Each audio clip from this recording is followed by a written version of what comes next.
விட்டால் பிரார்த்தனை செய்த அர்த்தம் இல்லை.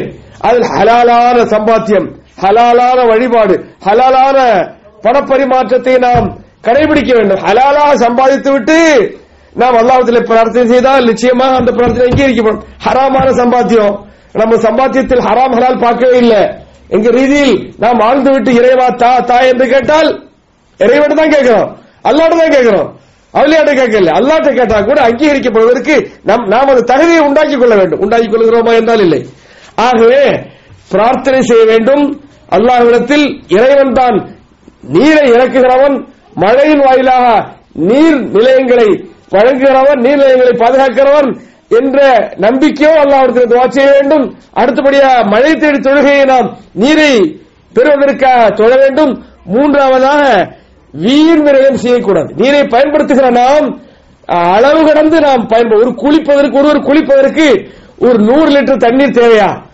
50 லிட்டர் தண்ணீர் தேவைப்படுகிற நேரத்தில் 100 லிட்டர் தண்ணீரை குளிப்பதற்கு நாம் பயன்படுத்தினால் அல்லாஹ்விடத்தில் குற்றவாளி ஆயிடுவோம். அதை நாம் கண்டுகொள்ளாமல் நிறைய இருக்குது என்று. ஆகவே வீண் விரயத்தை நாம் தவிர்த்துக் கொள்ள வேண்டும். தண்ணீர் விற்பனையை நிறுத்த வேண்டும். தண்ணீரை விற்று அல்லது மினரல் வாட்டரை தயார் பண்ணி மக்களுடைய தேவைகளை பூர்த்தி செய்யலாம் என்று எண்ணுகிறவர்கள் சமுதாயத்தில் நிறைய இருக்கிறாங்க.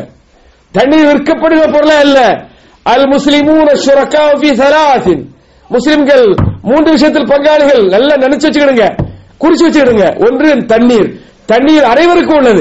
என்னுடைய தேவைக்கு போக மீது தண்ணீர் இருந்தால் நான் பயன்படுத்துவதற்கு எனக்கு அருகதை இல்லை, அதை தேவையுள்ளவருக்கு கொடுக்க வேண்டும். அப்புறம் நெருப்பு, தீ, அன்னார், அது பொதுவாக எல்லோருக்கும் உரிமைப்பட்டது. அதற்கு பிறகு அல்கலா, புற்பூண்டுகள், கால்நடைகளுக்கு விரயங்களுக்கு எல்லாம் சொந்தமானது.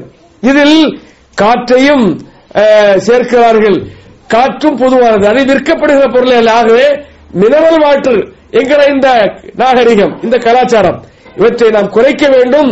நாம் நீர்நிலைகளை காப்பாற்ற வேண்டும். இதில் நீர்நிலைகளை காப்பாற்றுவதற்கு இறைத்தூதர் சொன்ன மிக உலகமே புருவத்தை உயர்த்தி பார்க்கிற தகவல் சொல்லிட்டு முடிச்சாங்க. அது என்ன?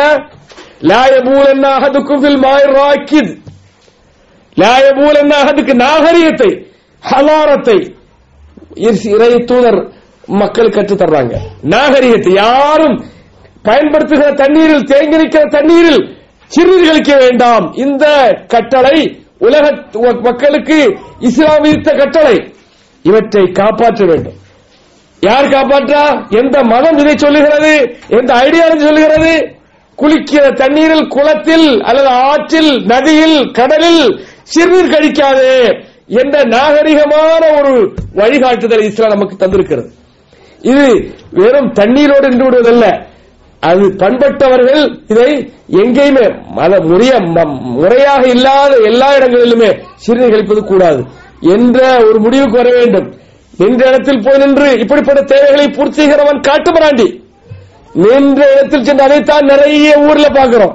நின்ற இடத்தில் சென்று சிப்பை திறந்து விட்டு, அல்லது ஆணாக இருந்தாலும் பெண்ணாக இருந்தாலும் இந்த இன்டோர் ஆக்டிவிட்டிஸை யார் செய்கிறாரோ அவர்கள் இஸ்லாமிய நாகரிகம் தெரியாதவர்கள். ஆகவே இதை நாம் கடைபிடிக்க வேண்டும். லா யபூலன்ன அஹதுக்கும் ஃபில் மாயிர் ராக்கித். தேங்கி நிற்கிற நீரில், நீர்த்தேக்கத்தில் யாரும் சிறுநீர் கழிக்காதீர்கள் என்றால் அந்த நீர் எப்போது சுத்தமாக இருப்பதற்கு வாய்ப்பு இருக்கிறது. நீர் சுத்தமாகவே இருப்பதற்கு வாய்ப்பு இருக்கிறது. அதைத்தான் இறைத்தூதர் சொல்லி தந்திருக்கிறாங்க. ஆகவே இந்த அறிவுரைகளை பேணி நாம் நம்முடைய நாட்டிலும் சரி, இங்கும் சரி, சிக்கனத்தோடு வீண் விரயம் இல்லாமல் நீரை பயன்படுத்துகிற நன்மக்களாக மாற வேண்டும். அதற்கு அல்லாஹ் சுப்ஹானஹு வ தஆலா நமக்கு அருள்வாளிக்க வேண்டும் என்று கூறி நிறைவு செய்கிறேன். ஸல்லல்லாஹு அலைஹி வஸல்லம்.